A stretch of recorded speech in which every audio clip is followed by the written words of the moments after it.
शहरातील डेपो रस्त्यावरील साई ग्राफिक्स या डिजिटल बॅनर छपाई करणाऱ्या दुकानाला आग लागल्याने लाखो रुपयांचं साहित्य जळून खाक झालंय। 12 ते 15 लाख रुपयांचे या आगीत नुकसान झाल्याचा अंदाज वर्तवण्यात येतोय। ही घटना गुरुवार दिनांक 11 जानेवारी रोजी रात्री 9 वाजेच्या सुमारास घडली। दुकानाच्या दुसऱ्या मजल्यावर लागलेली आग ही इतकी भयंकर होती की आगीचे लोळ खिडकीतून बाहेर पडत होते। आग विझवण्यासाठी वैजापूर नगरपालिकेच्या अग्निशामक दलाला पाचारण करण्यात आले।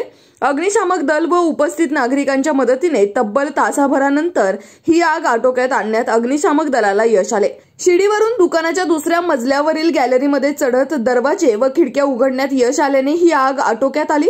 या घटनेची माहिती मिळताच वैजापूर तालुक्याचे आमदार रमेश बोरनारे, माजी नगराध्यक्ष डॉक्टर दिनेश परदेशी यांच्यासह अनेक कार्यकर्त्यांनी या ठिकाणी धाव घेत मदत कार्य केलं। आग लागल्याची वार्ता शहरात पसरताच नागरिकांनी या ठिकाणी मोठी गर्दी केली होती।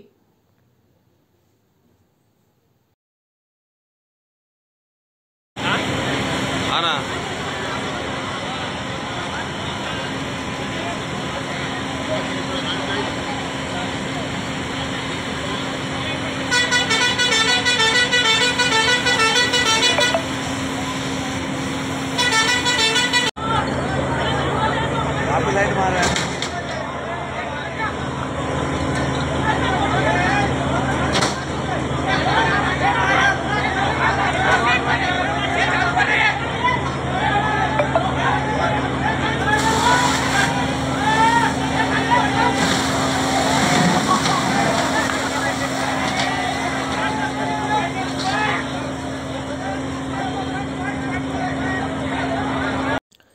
दैनिक राष्ट्र सह्याद्री माध्यम समूहाच्या राष्ट्र सह्याद्री न्यूज या वृत्तवाहिनीसाठी आम्हाला महाराष्ट्रात सर्वत्र जिल्हा व तालुका प्रतिनिधी नेमणे आहेत। इलेक्ट्रॉनिक मीडियात करिअर करण्याची इच्छा असणाऱ्यांनी अवश्य अर्ज करा। अनुभवी उमेदवारांना प्राधान्य दिले जाईल।